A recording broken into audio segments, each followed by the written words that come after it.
Introduction. On Saturday, the 22nd of May, 1971, I went to Sonora, Mexico, to see Don Juan Matus, a Yaqui Indian sorcerer with whom I had been associated since 1961. I thought that my visit on that day was going to be in no way different from the scores of times I had gone to see him in the 10 years I had been his apprentice. The events that took place on that day, and on the following days, however, were momentous to me. On that occasion my apprenticeship came to an end. This was not an arbitrary withdrawal on my part, but a bona fide termination. I have already presented the case of my apprenticeship in 2 previous works, The Teachings of Don Juan, and A Separate Reality. My basic assumption in both books has been that the articulation points in learning to be a sorcerer were the states of non-ordinary reality produced by the ingestion of psychotropic plants.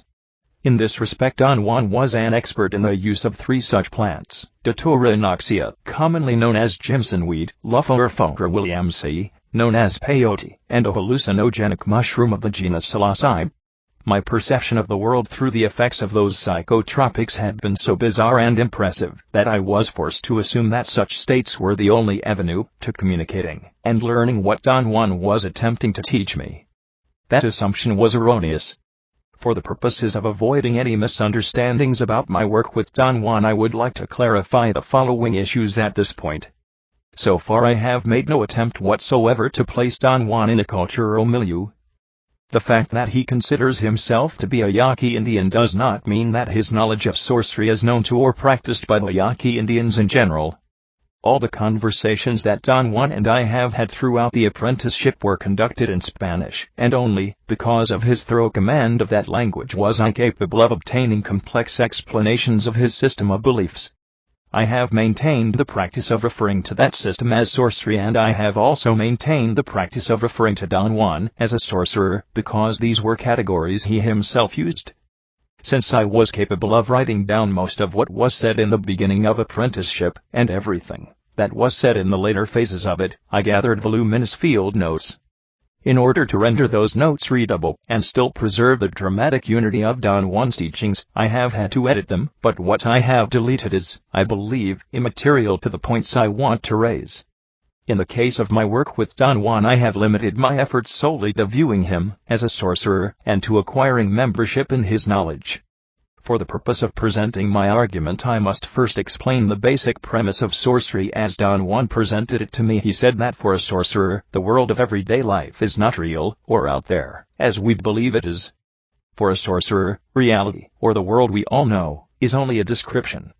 For the sake of validating this premise, Don Juan concentrated the best of his efforts into leading me to a genuine conviction that what I held in mind as the world at hand was merely a description of the world, a description that had been pounded into me from the moment I was born. He pointed out that everyone who comes into contact with a child is a teacher, who incessantly describes the world to him, until the moment when the child is capable of perceiving the world as it is described. According to Don Juan, we have no memory of that portentous moment, simply because none of us could possibly have had any point of reference to compare it to anything else. From that moment on, however, the child is a member. He knows the description of the world, and his membership becomes full-fledged, I suppose, when he is capable of making all the proper perceptual interpretations which, by conforming to that description, validate it.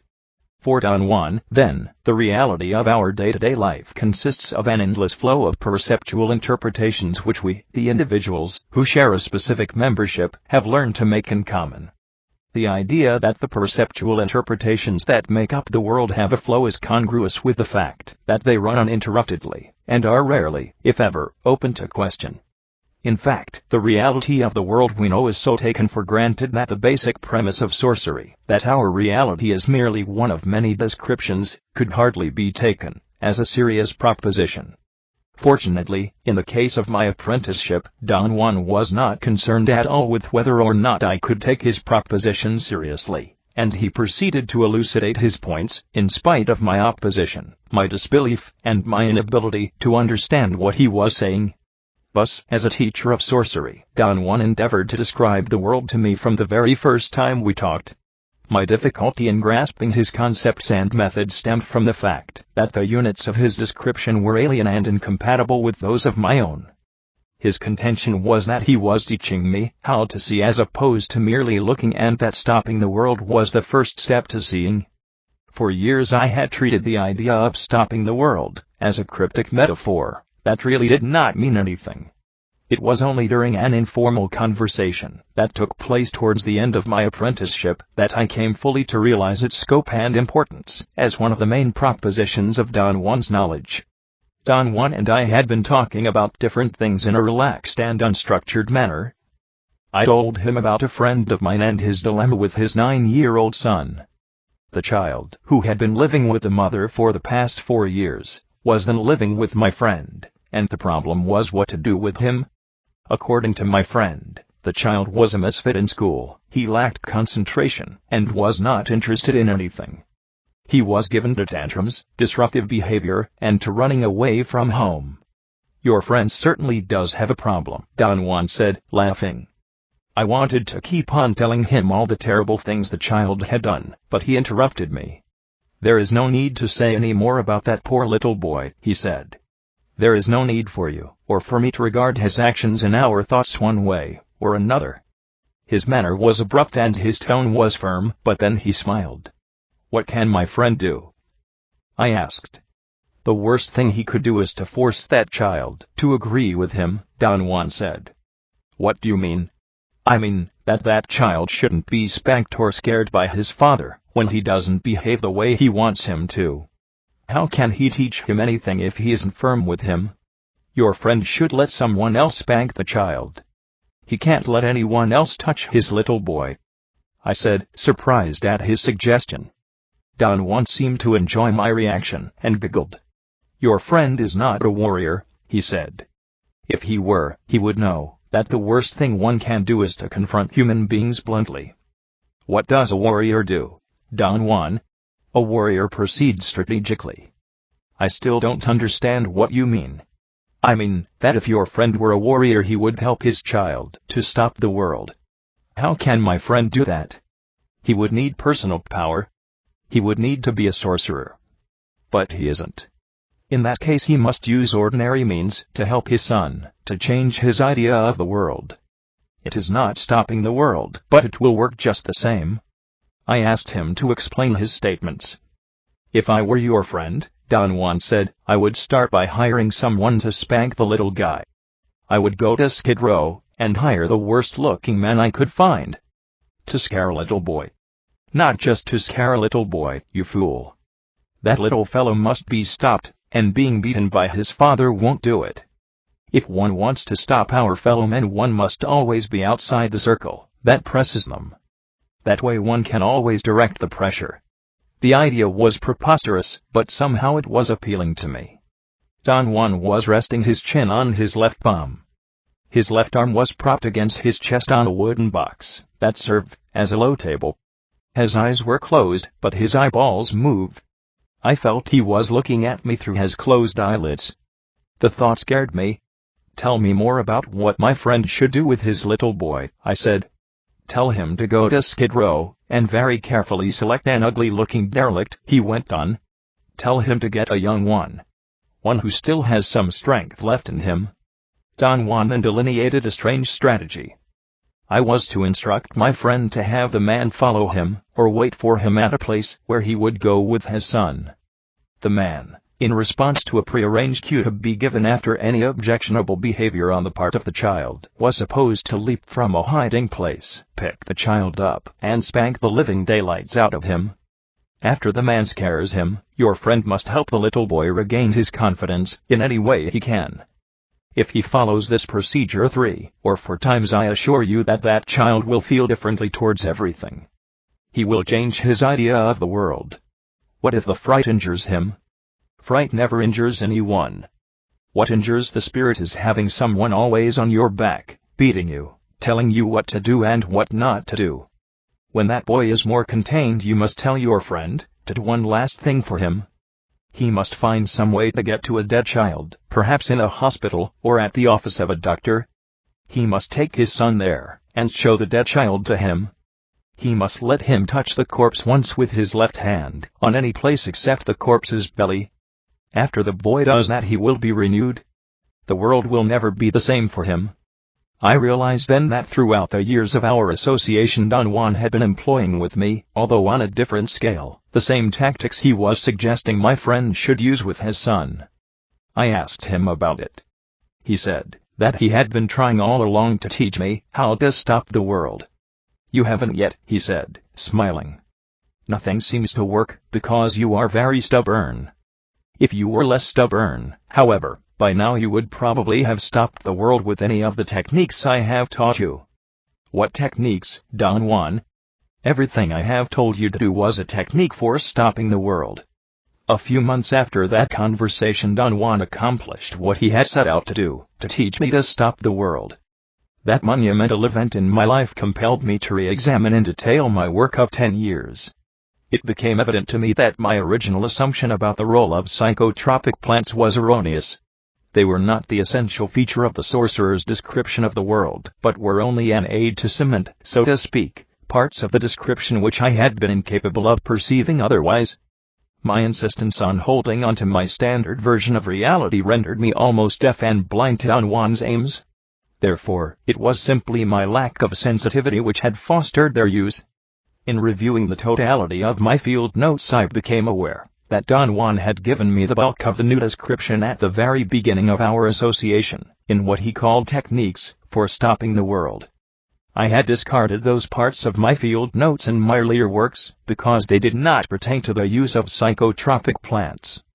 I have now rightfully reinstated them in the total scope of Don Juan's teachings, and they comprise the first 17 chapters of this work. The last 3 chapters are the field notes covering the events that culminated in my stopping the world. In summing up, I can say that when I began the apprenticeship, there was an other reality, that is to say, there was a sorcery description of the world, which I did not know. Don Juan, as a sorcerer and a teacher, taught me that description. The 10-year apprenticeship I have undergone consisted, therefore, in setting up that unknown reality, by unfolding its description, adding increasingly more complex parts as I went along. The termination of the apprenticeship meant that I had learned a new description of the world in a convincing and authentic manner, and thus I had become capable of eliciting a new perception of the world which matched its new description. In other words, I had gained membership. Don Juan stated that in order to arrive at seeing, one first had to stop the world. Stopping the world was indeed an appropriate rendition of certain states of awareness, in which the reality of everyday life is altered, because the flow of interpretation, which ordinarily runs uninterruptedly, has been stopped by a set of circumstances alien to that flow. In my case, the set of circumstances alien to my normal flow of interpretations was the sorcery description of the world. Don Juan's precondition for stopping the world was that one had to be convinced. In other words, one had to learn the new description in a total sense, for the purpose of pitting it against the old one, and in that way break the dogmatic certainty, which we all share, that the validity of our perceptions, or our reality of the world, is not to be questioned. After stopping the world, the next step was seeing. By that Don Juan meant what I would like to categorize as responding to the perceptual solicitations of a world outside the description we have learned to call reality. My contention is that all these steps can only be understood in terms of the description to which they belong, and since it was a description that he endeavored to give me from the beginning, I must then let his teachings be the only source of entrance into it. Thus, I have left Don Juan's words to speak for themselves. Part 1. Stopping the World 1. Reaffirmations from the world around us. I understand you know a great deal about plants, sir, I said to the old Indian in front of me. A friend of mine had just put us in contact, and left the room, and we had introduced ourselves to each other. The old man had told me that his name was Juan Matus. Did your friend tell you that? He asked casually. Yes, he did. I pick plants, or rather, they let me pick them, he said softly. We were in the waiting room of a bus depot in Arizona. I asked him in very formal Spanish if he would allow me to question him. I said, would the gentleman caballero permit me to ask some questions? Caballero, which is derived from the word caballo, horse, originally meant horseman, or a nobleman on horseback. He looked at me inquisitively. I'm a horseman without a horse, he said with a big smile, and then he added, I've told you that my name is Juan Matus. I liked his smile. I thought that, obviously he was a man that could appreciate directness, and I decided to boldly tackle him with a request. I told him I was interested in collecting and studying medicinal plants. I said that my special interest was the uses of the hallucinogenic cactus, peyote, which I had studied at length at the university in Los Angeles. I thought that my presentation was very serious. I was very contained and sounded perfectly credible to myself. The old man shook his head slowly, and I, encouraged by his silence, added that it would no doubt be profitable for us to get together and talk about peyote. It was at that moment that he lifted his head and looked me squarely in the eyes. It was a formidable look. Yet it was not menacing or awesome in any way. It was a look that went through me. I became tongue-tied at once and could not continue with the harangues about myself. That was the end of our meeting. Yet he left on a note of hope. He said that perhaps I could visit him at his house someday. It would be difficult to assess the impact of Don Juan's look if my inventory of experience is not somehow brought to bear on the uniqueness of that event. When I began to study anthropology, and thus met Don Juan, I was already an expert in getting around. I had left my home years before, and that meant in my evaluation that I was capable of taking care of myself. Whenever I was rebuffed, I could usually cajole my way in, or make concessions, argue, get angry, or if nothing succeeded I would whine or complain. In other words, there was always something new I could do under the circumstances, and never in my life had any human being stopped my momentum so swiftly and so definitely as Don Juan did that afternoon.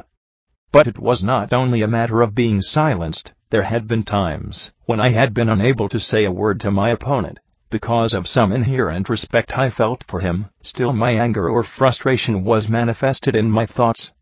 Don Juan's look, however, numbed me to the point that I could not think coherently.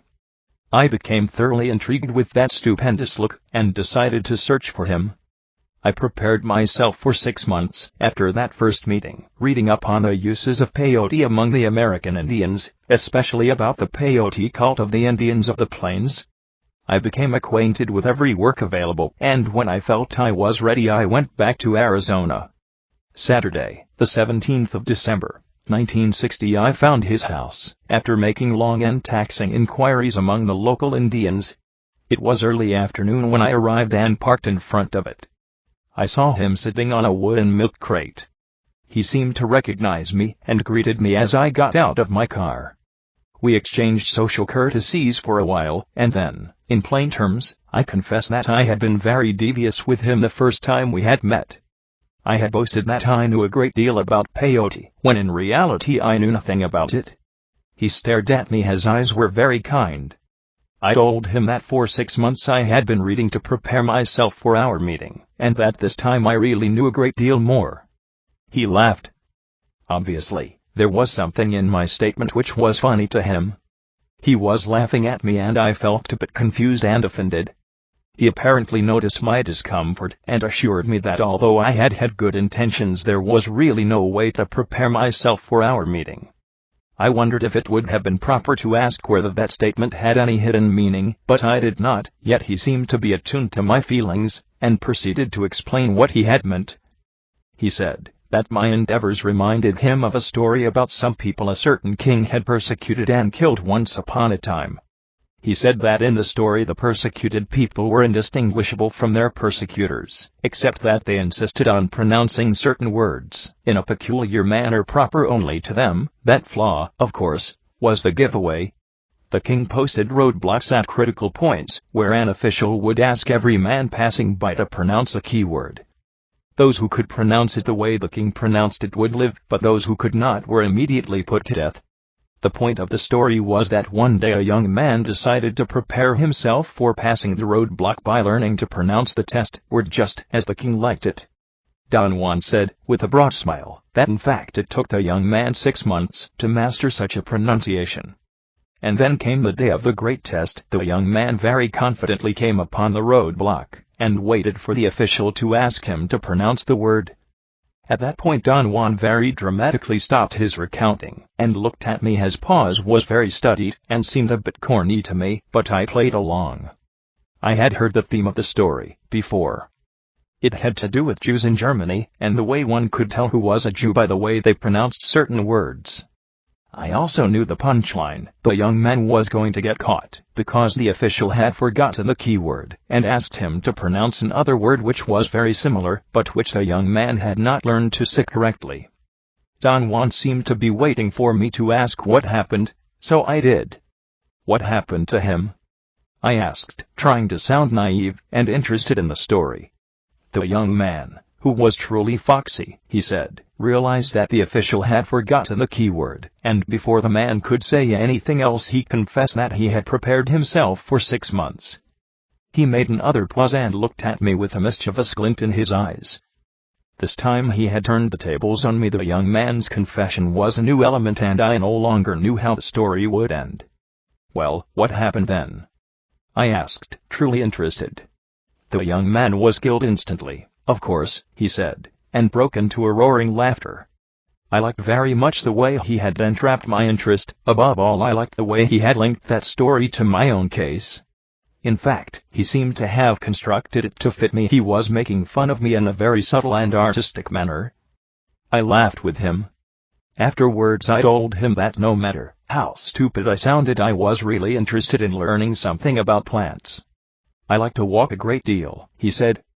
I thought he was deliberately changing the topic of conversation to avoid answering me. I did not want to antagonize him with my insistence. He asked me if I wanted to go with him on a short hike in the desert. I eagerly told him that I would love to walk in the desert. This is no picnic, he said in a tone of warning. I told him that I wanted very seriously to work with him. I said that I needed information, any kind of information, on the uses of medicinal herbs, and that I was willing to pay him for his time and effort. You'll be working for me, I said. And I'll pay you wages. How much would you pay me? He asked. I detected a note of greed in his voice. Whatever you think is appropriate, I said. Pay me for my time. With your time, he said. I thought he was a most peculiar fellow. I told him I did not understand what he meant. He replied that there was nothing to say about plants, thus to take my money would be unthinkable for him. He looked at me piercingly. What are you doing in your pocket? He asked, frowning. Are you playing with your wanger? He was referring to my taking notes on a minute pad inside the enormous pockets of my windbreaker. When I told him what I was doing, he laughed heartily. I said that I did not want to disturb him by writing in front of him. If you want to write, he said. You don't disturb me. We hiked in the surrounding desert until it was almost dark. He did not show me any plants, nor did he talk about them at all. We stopped for a moment to rest by some large bushes. Plants are very peculiar things, he said without looking at me. They are alive, and they feel. At the very moment he made that statement, a strong gust of wind shook the desert chaparral. Around us the bushes made a rattling noise. Do you hear that? He asked me, putting his right hand to his ear, as if he were aiding his hearing. The leaves and the wind are agreeing with me. I laughed. The friend who had put us in contact had already told me to watch out, because the old man was very eccentric. I thought the agreement with the leaves was one of his eccentricities. We walked for a while longer, but he still did not show me any plants, nor did he pick any of them. He simply breezed through the bushes, touching them gently. Then he came to a halt and sat down on a rock, and told me to rest and look around. I insisted on talking. Once more I let him know that I wanted very much to learn about plants, especially peyote. I pleaded with him to become my informant in exchange for some sort of monetary reward. You don't have to pay me, he said. You can ask me anything you want. I will tell you what I know, and then I will tell you what to do with it. He asked me if I agreed with the arrangement. I was delighted. Then he added a cryptic statement. Perhaps there is nothing to learn about plants, because there is nothing to say about them. I did not understand what he had said, or what he had meant by it. What did you say? I asked. He repeated the statement 3 times, and then the whole area was shaken by the roar of an Air Force jet flying low. There. The world has just agreed with me, he said, putting his left hand to his ear. I found him very amusing. His laughter was contagious. "Are you from Arizona, Don Juan?" I asked, in an effort to keep the conversation centered around his being my informant. He looked at me and nodded affirmatively. His eyes seemed to be tired. I could see the white underneath his pupils. "Were you born in this locality?" He nodded his head again without answering me. It seemed to be an affirmative gesture, but it also seemed to be the nervous head shake of a person who is thinking. "And where are you from yourself?" he asked. "I come from South America," I said. "That's a big place. Do you come from all of it?" His eyes were piercing again, as he looked at me. I began to explain the circumstances of my birth, but he interrupted me. "We are alike in this respect," he said. "I live here now, but I'm really a Yaqui from Sonora." "Is that so? I myself come from " He did not let me finish. I know, he said. "You are who you are, from wherever you are, as I am a Yaqui from Sonora." His eyes were very shiny and his laughter was strangely unsettling. He made me feel as if he had caught me in a lie. I experienced a peculiar sensation of guilt. I had the feeling he knew something I did not know, or did not want to tell. My strange embarrassment grew. He must have noticed it, for he stood up and asked me if I wanted to go eat in a restaurant in town. Walking back to his home and then driving into town made me feel better, but I was not quite relaxed. I somehow felt threatened, although I could not pinpoint the reason. I wanted to buy him some beer in the restaurant. He said that he never drank, not even beer. I laughed to myself. I did not believe him. The friend who had put us in contact had told me that the old man was plastered out of his mind most of the time. I really did not mind if he was lying to me about not drinking. I liked him. There was something very soothing about his person. I must have had a look of doubt on my face, for he then went on to explain that he used to drink in his youth, but that one day he simply dropped it. People hardly ever realize that we can cut anything from our lives, anytime, just like that. He snapped his fingers. "Do you think that one can stop smoking or drinking that easily?" I asked. "Sure," he said with great conviction. "Smoking and drinking are nothing. Nothing at all if we want to drop them." At that very moment the water that was boiling in the coffee percolator made a loud bricking sound. "Hear that?" Don Juan exclaimed with a shine in his eyes. "The boiling water agrees with me." Then he added after a pause, "A man can get agreements from everything around him." At that crucial instant the coffee percolator made a truly obscene gurgling sound. He looked at the percolator, and softly said, "Thank you," nodded his head, and then broke into a roaring laughter. I was taken aback. His laughter was a bit too loud, but I was genuinely amused by it all. My first real session with my informant ended then. He said goodbye at the door of the restaurant. I told him I had to visit some friends, and that I would like to see him again at the end of the following week. "When will you be home?" I asked. He scrutinized me. "Whenever you come," he replied. "I don't know exactly when I can come. Just come then, and don't worry. What if you're not in?" "I'll be there," he said, smiling, and walked away. I ran after him and asked him if he would mind my bringing a camera with me to take pictures of him and his house. "That's out of the question," he said with a frown. "How about a tape recorder? Would you mind that?" "I'm afraid there's no possibility of that either." I became annoyed, and began to fret. I said I saw no logical reason for his refusal. Don Juan shook his head negatively. "Forget it," he said forcefully. "And if you still want to see me, don't ever mention it again." I staged a weak final complaint. I said that pictures and recordings were indispensable to my work. He said that there was only one thing which was indispensable for anything we did. He called it the spirit. "One can't do without the spirit," he said. "And you don't have it. Worry about that and not about pictures." "What do you?" He interrupted me with a movement of his hand, and walked backwards a few steps. "Be sure to come back," he said softly, and waved goodbye. 2.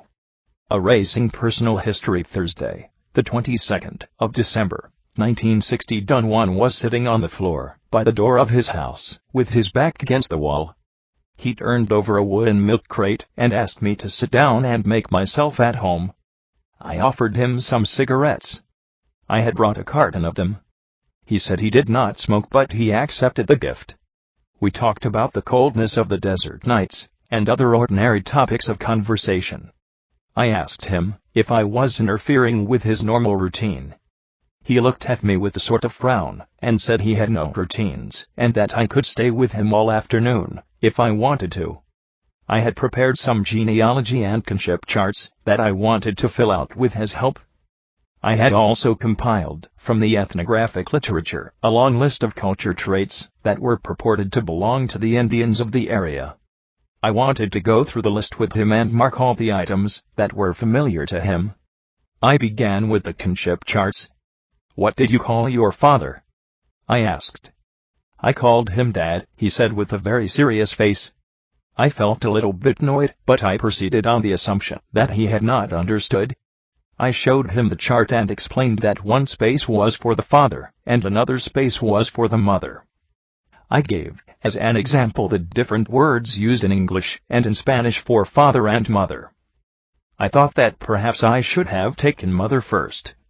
"What did you call your mother?" I asked. "I called her Mom," he replied in a naive tone. "I mean, what other words did you use to call your father and mother?" "How did you call them?" I said, trying to be patient and polite. He scratched his head and looked at me with a stupid expression. "Golly," he said.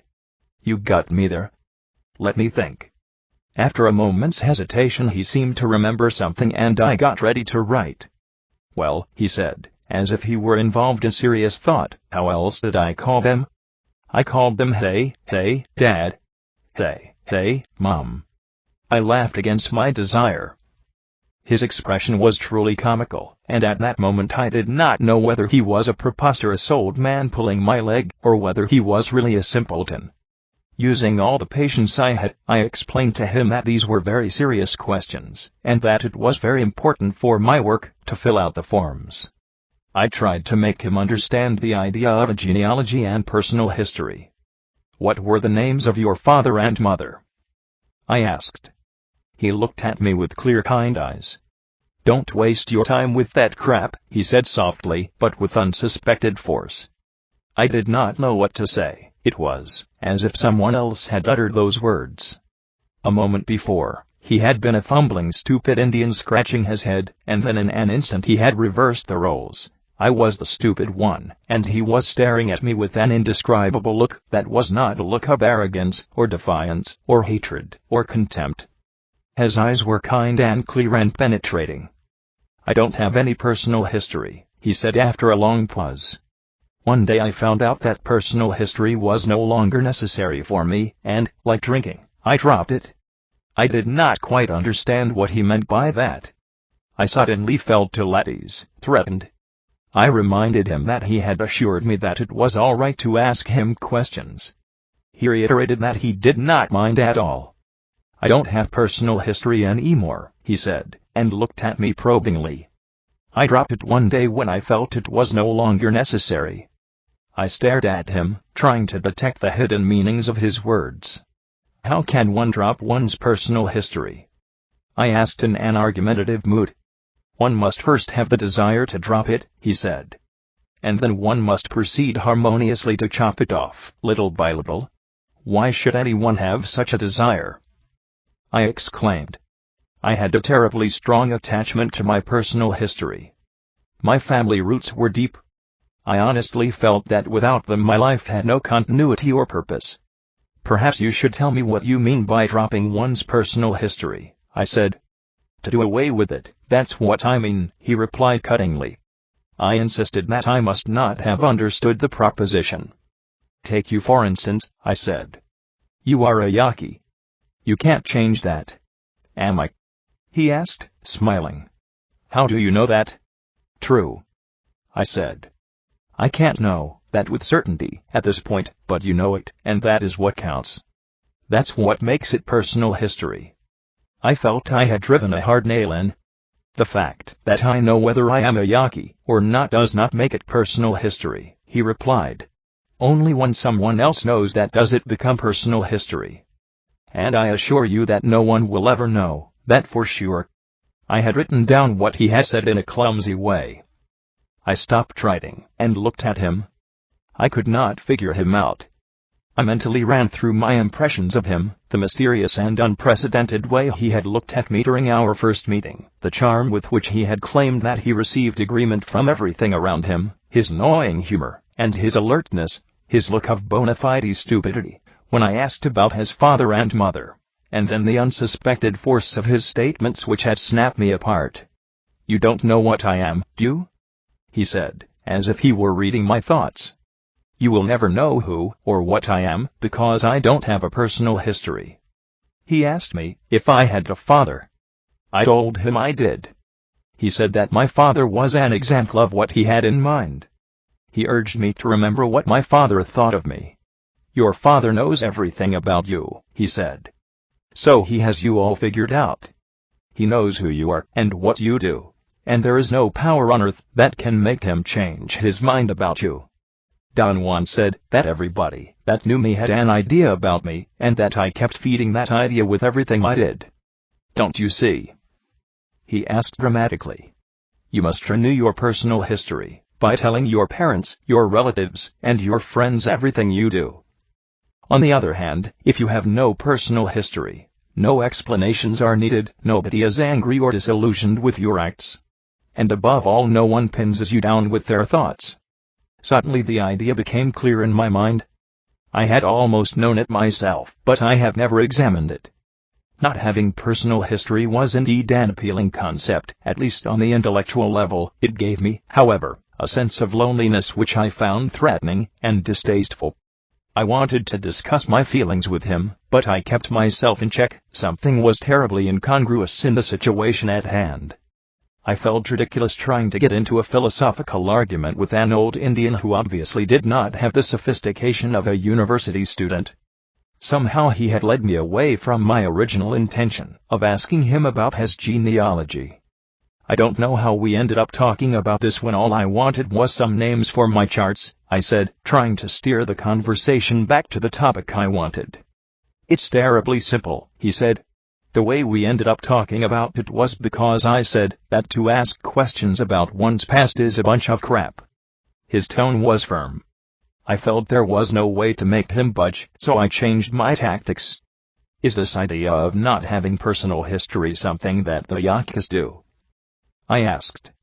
"It's something that I do." "Where did you learn it?" "I learned it during the course of my life." "Did your father teach you that?" "No, let's say that I learned it by myself, and now I am going to give you its secret so you won't go away empty-handed today." He lowered his voice to a dramatic whisper. I laughed at his histrionics. I had to admit that he was stupendous at that. The thought crossed my mind that I was in the presence of a born actor. "Write it down," he said patronizingly. "Why not? You seem to be more comfortable writing." I looked at him and my eyes must have betrayed my confusion. He slapped his thighs and laughed with great delight. "It is best to erase all personal history," he said slowly, as if giving me time to write it down in my clumsy way, "because that would make us free from the encumbering thoughts of other people." I could not believe that he was actually saying that. I had a very confusing moment. He must have read in my face my inner turmoil and used it immediately. "Take yourself, for instance," he went on saying. "Right now you don't know whether you are coming or going. And that is so, because I have erased my personal history. I have, little by little, created a fog around me and my life. And now nobody knows for sure who I am or what I do." "But you yourself know who you are, don't you?" I interjected. "You bet I don't," he exclaimed, and rolled on the floor, laughing at my surprised look. He had paused long enough to make me believe that he was going to say that he did know, as I was anticipating it. His subterfuge was very threatening to me. I actually became afraid. "That is the little secret I am going to give you today," he said in a low voice. "Nobody knows my personal history. Nobody knows who I am or what I do. Not even I." He squinted his eyes. He was not looking at me but beyond me over my right shoulder. He was sitting cross-legged, his back was straight, and yet he seemed to be so relaxed. At that moment he was the very picture of fierceness. I fancied him to be an Indian chief, a red-skinned warrior in the romantic frontier sagas of my childhood. My romanticism carried me away, and the most insidious feeling of ambivalence enveloped me. I could sincerely say that I liked him a great deal, and in the same breath I could say that I was deadly afraid of him. He maintained that strange stare for a long moment. "How can I know who I am, when I am all this?" he said, sweeping the surroundings with a gesture of his head. Then he glanced at me and smiled. "Little by little you must create a fog around yourself. You must erase everything around you until nothing can be taken for granted, until nothing is any longer for sure or real. Your problem now is that you're too real. Your endeavors are too real, your moods are too real. Don't take things so for granted. You must begin to erase yourself." "What for?" I asked belligerently. It became clear to me then that he was prescribing behavior for me. All my life I had reached a breaking point. When someone attempted to tell me what to do, the mere thought of being told what to do put me immediately on the defensive. "You said that you wanted to learn about plants," he said calmly. "Do you want to get something for nothing? What do you think this is?" We agreed that you would ask me questions and I'd tell you what I know. If you don't like it, there is nothing else we can say to each other. His terrible directness made me feel peeved, and begrudgingly I conceded that he was right. "Let's put it this way then," he went on. "If you want to learn about plants, since there is really nothing to say about them, you must, among other things, erase your personal history." "How?" I asked. "Begin with simple things, such as not revealing what you really do. Then you must leave everyone who knows you well. This way you'll build up a fog around yourself." "But that's absurd," I protested. "Why shouldn't people know me? What's wrong with that?" "What's wrong is that once they know you, you are an affair taken for granted, and from that moment on you won't be able to break the tie of their thoughts. I personally like the ultimate freedom of being unknown. No one knows me with steadfast certainty, the way people know you, for instance. But that would be lying." "I'm not concerned with lies or truths," he said severely. "Lies are lies only if you have personal history." I argued that I did not like to deliberately mystify people, or mislead them. His reply was that I misled everybody anyway. The old man had touched a sore spot in my life. I did not pause to ask him what he meant by that or how he knew that I mystified people all the time. I simply reacted to his statement, defending myself by means of an explanation. I said that I was painfully aware that my family and my friends believed I was unreliable, when in reality I had never told a lie in my life. "You always knew how to lie," he said. "The only thing that was missing was that you didn't know why to do it. Now you do." I protested. "Don't you see that I'm really sick and tired of people thinking that I'm unreliable?" I said. "But you are unreliable," he replied with conviction. "Damn it to hell, man, I am not!" I exclaimed. My mood, instead of forcing him into seriousness, made him laugh hysterically. I really despise the old man for all his cockiness. Unfortunately he was right about me. After a while I calmed down and he continued talking. "When one does not have personal history," he explained, "nothing that one says can be taken for a lie. Your trouble is that you have to explain everything to everybody, compulsively, and at the same time you want to keep the freshness, the newness of what you do. Well, since you can't be excited after explaining everything you've done, you lie in order to keep on going." I was truly bewildered by the scope of our conversation. I wrote down all the details of our exchange in the best way I could, concentrating on what he was saying rather than pausing to deliberate on my prejudices or on his meanings. "From now on," he said, "you must simply show people whatever you care to show them, but without ever telling exactly how you've done it." "I can't keep secrets," I exclaimed. "What you are saying is useless to me." "Then change," he said cuttingly, and with a fierce glint in his eyes. He looked like a strange wild animal. And yet he was so coherent in his thoughts, and so verbal. My annoyance gave way to a state of irritating confusion. You see, he went on, we only have two alternatives. We either take everything for sure and real, or we don't. If we follow the first, we end up bored to death with ourselves and with the world. If we follow the second and erase personal history, we create a fog around us, a very exciting and mysterious state, in which nobody knows where the rabbit will pop out, not even ourselves. I contended that erasing personal history would only increase our sensation of insecurity. When nothing is for sure, we remain alert, perennially on our toes, he said. It is more exciting not to know which bush the rabbit is hiding behind than to behave as though we know everything. He did not say another word for a very long time. Perhaps an hour went by in complete silence. I did not know what to ask. Finally he got up and asked me to drive him to the nearby town. I did not know why, but our conversation had drained me. I felt like going to sleep. He asked me to stop on the way, and told me that if I wanted to relax, I had to climb to the flat top of a small hill on the side of the road, and lay down on my stomach with my head towards the east. He seemed to have a feeling of urgency. I did not want to argue, or perhaps I was too tired to even speak. I climbed the hill and did as he had prescribed. I slept only 2 or 3 minutes, but it was sufficient to have my energy renewed. We drove to the center of town, where he told me to let him off. Come back, he said, as he stepped out of the car. Be sure to come back. 3. Losing self-importance. I had the opportunity of discussing my 2 previous visits to Don Juan with a friend who had put us in contact. It was his opinion that I was wasting my time.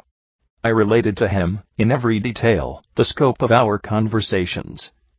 He thought I was exaggerating and romanticizing a silly old fogey. There was very little room in me for romanticizing such a preposterous old man. I sincerely felt that his criticisms about my personality had seriously undermined my liking him. Yet I had to admit that they had always been apropos, sharply delineated, and true to the letter.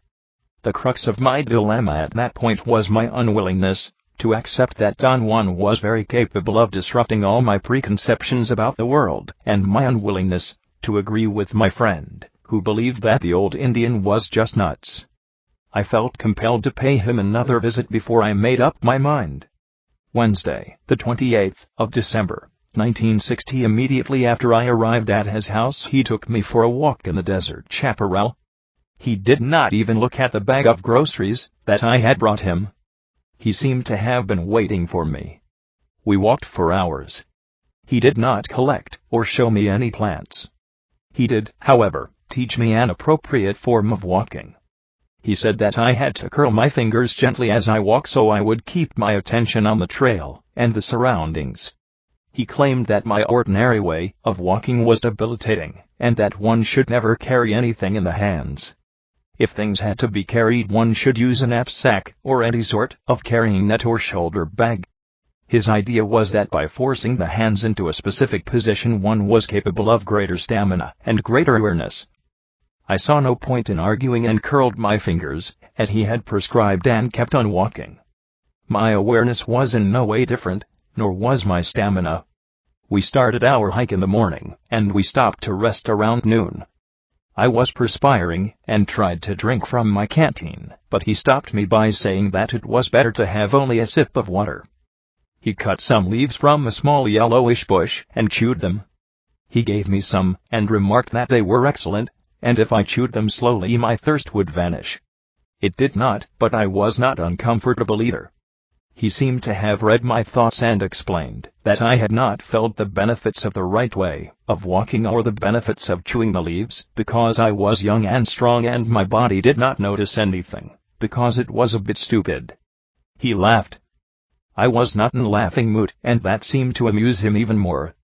He corrected his previous statement, saying that my body was not really stupid, but somehow dormant. At that moment an enormous crow flew right over us, cawing. That startled me and I began to laugh. I thought that the occasion called for laughter, but to my utter amazement he shook my arm vigorously, and hushed me up. He had a most serious expression. That was not a joke, he said severely, as if I knew what he was talking about. I asked for an explanation. I told him that it was incongruous that my laughing at the crow had made him angry when we had laughed at the coffee percolator. "What you saw was not just a crow," he exclaimed. "But I saw it, and it was a crow," I insisted. "You saw nothing, you fool," he said in a gruff voice. His rudeness was uncalled for. I told him that I did not like to make people angry and that perhaps it would be better if I left, since he did not seem to be in a mood to have company. He laughed uproariously, as if I were a clown performing for him. My annoyance and embarrassment grew in proportion. "You're very violent," he commented casually. "You're taking yourself too seriously, but weren't you doing the same?" I interjected. "Taking yourself seriously when you got angry at me?" He said that to get angry at me was the farthest thing from his mind. He looked at me piercingly. "What you saw was not an agreement from the world," he said. "Crows flying, or cawing are never an agreement. That was an omen." "An omen of what?" "A very important indication about you," he replied cryptically. At that very instant the wind blew the dry branch of a bush right to our feet. "That was an agreement," he exclaimed, and looked at me with shiny eyes, and broke into a belly laugh. I had the feeling that he was teasing me by making up the rules of his strange game. As we went along, thus it was all right for him to laugh, but not for me. My annoyance mushroomed again, and I told him what I thought of him. He was not cross or offended at all. He laughed, and his laughter caused me even more anguish and frustration. I thought that he was deliberately humiliating me. I decided right then that I had had my fill of field work. I stood up and said that I wanted to start walking back to his house, because I had to leave for Los Angeles. "Sit down," he said imperatively. "You get peeved like an old lady. You cannot leave now, because we're not through yet." I hated him. I thought he was a contemptuous man. He began to sing an idiotic Mexican folk song. He was obviously imitating some popular singer.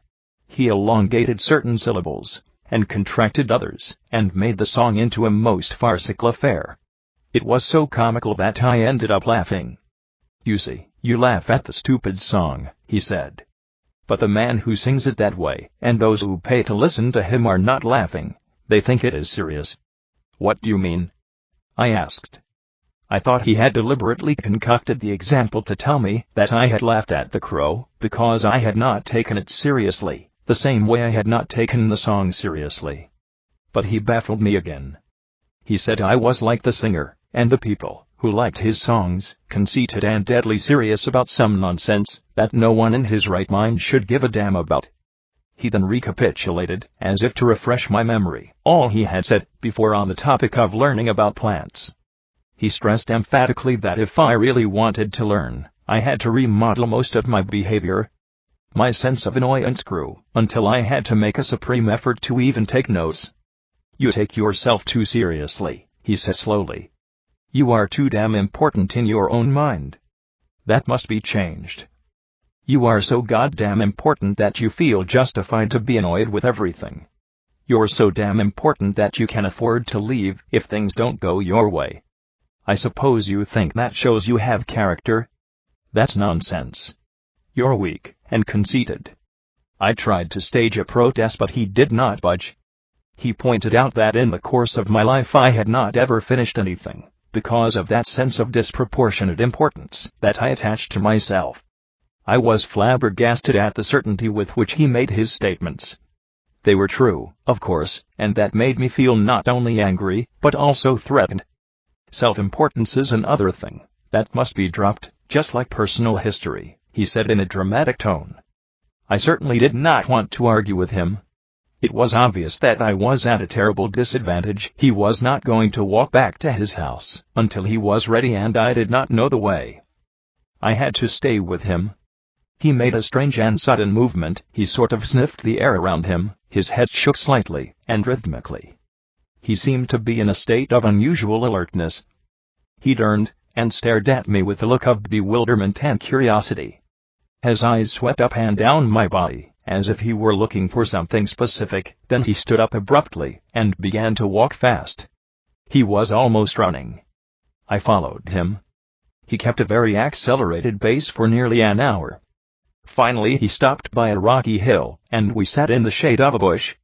The trotting had exhausted me completely, although my mood was better. It was strange the way I had changed. I felt almost elated, but when we had started to trot, after our argument, I was furious with him. "This is very weird," I said, "but I feel really good." I heard the cawing of a crow in the distance. He lifted his finger to his right ear, and smiled. "That was an omen," he said. A small rock tumbled downhill, and made a crashing sound when it landed in the chaparral. He laughed out loud and pointed his finger in the direction of the sound. "And that was an agreement," he said. He then asked me if I was ready to talk about my self-importance. I laughed. My feeling of anger seemed so far away that I could not even conceive how I had become so cross with him. "I can't understand what's happening to me," I said. "I got angry, and now I don't know why I am not angry anymore." "The world around us is very mysterious," he said. "It doesn't yield its secrets easily." I liked his cryptic statements. They were challenging and mysterious. I could not determine whether they were filled with hidden meanings, or whether they were just plain nonsense. "If you ever come back to the desert here," he said, "stay away from that rocky hill where we stopped today. Avoid it like the plague." "Why? What's the matter?" "This is not the time to explain that," he said. "Now we are concerned with losing self-importance. As long as you feel that you are the most important thing in the world, you cannot really appreciate the world around you. You are like a horse with blinkers. All you see is yourself apart from everything else." He examined me for a moment. "I am going to talk to my little friend here," he said, pointing to a small plant. He knelt in front of it and began to caress it, and to talk to it. I did not understand what he was saying at first, but then he switched languages, and talked to the plant in Spanish. He babbled inanities for a while. Then he stood up. "It doesn't matter what you say to a plant," he said. "You can just as well make up words. What's important is the feeling of liking it, and treating it as an equal." He explained that a man who gathers plants must apologize every time for taking them, and must assure them that someday his own body will serve as food for them. "So, all in all, the plant and ourselves are even," he said. "Neither we nor they are more or less important. Come on, talk to the little plant," he urged me. "Tell it that you don't feel important anymore." I went as far as kneeling in front of the plant, but I could not bring myself to speak to it. I felt ridiculous and laughed. I was not angry, however. Don Juan patted me on the back, and said that it was all right, that at least I had contained my temper. "From now on, talk to the little plants," he said. "Talk until you lose all sense of importance. Talk to them until you can do it in front of others. Go to those hills over there and practice by yourself." I asked if it was all right to talk to the plants silently, in my mind. He laughed, and tapped my head. "No," he said. "You must talk to them in loud and clear voice, if you want them to answer you." I walked to the area in question, laughing to myself about his eccentricities. I even tried to talk to the plants, but my feeling of being ludicrous was overpowering. After what I thought was an appropriate wait, I went back to where Don Juan was. I had the certainty that he knew I had not talked to the plants. He did not look at me. He signaled me to sit down by him. "Watch me carefully," he said. "I'm going to have a talk with my little friend." He knelt down in front of a small plant, and for a few minutes he moved and contorted his body, talking and laughing. I thought he was out of his mind. "This little plant told me to tell you that she is good to eat," he said, as he got up from his kneeling position. "She said that a handful of them would keep a man healthy. She also said that there is a batch of them growing over there." Don Juan pointed to an area on a hillside perhaps 200 yards away. "Let's go and find out," he said. I laughed at his histrionics. I was sure we would find the plants, because he was an expert in the terrain, and knew where the edible and medicinal plants were. As we walked towards the area in question, he told me casually that I should take notice of the plant, because it was both a food and a medicine. I asked him, half in jest, if the plant had just told him that. He stopped talking, and examined me with an air of disbelief. He shook his head from side to side. "Ah!" he exclaimed, laughing. Your cleverness makes you more silly than I thought. How can the little plant tell me now what I've known all my life?" He proceeded then to explain that he knew all along the different properties of that specific plant, and that the plant had just told him that there was a batch of them growing in the area he had pointed to, and that she did not mind if he told me that. Upon arriving at the hillside, I found a whole cluster of the same plants. I wanted to laugh, but he did not give me time. He wanted me to thank the batch of plants.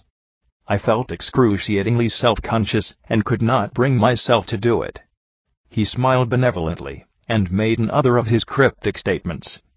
He repeated it 3 or 4 times, as if to give me time to figure out its meaning. "The world around us is a mystery," he said. "And men are no better than anything else. If a little plant is generous with us, we must thank her, or perhaps she will not let us go."